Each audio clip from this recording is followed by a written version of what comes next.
Dobrodošli prijatelji! Da li ste znali da su sjemenke lana dobre za kosu? Suha i beživotna kosa je sve češći problem savremene žene.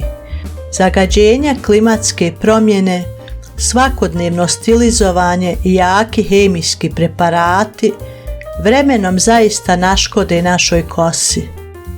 Sjemenke lana su se pokazale kao izuzetan preparat koji može riješiti brojne probleme koje možete imati sa rastom kose, oštećenjem kose kao i sa suhom kosom.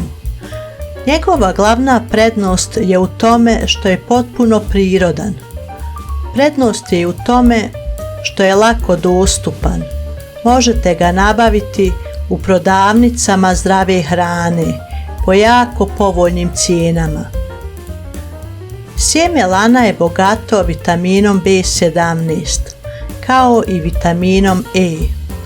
Ako želimo da nam kosa bude zdrava, neophodno je da koristimo preparate koji u sebi imaju ove vitamine.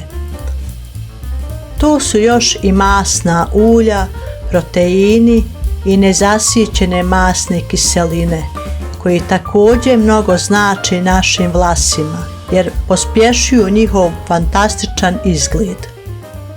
Trebat će vam 2 kašike lana, 1 čaša vode. Vodu prokuhati, onda dodati lan i kuhati 5 minuta.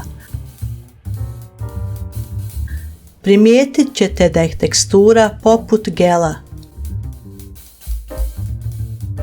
Odmah procijedite i gel koji ste dobili ostavite da se ohladi.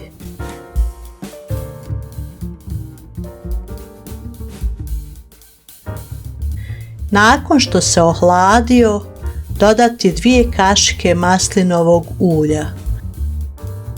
Gel stavljajte poslije svakog pranja kosi, dok je još mokra. Napravite nekoliko razdeljaka i na svaki pramen nanesite gel od tjemena do vrha. Odstojati 30 minuta i onda isprati.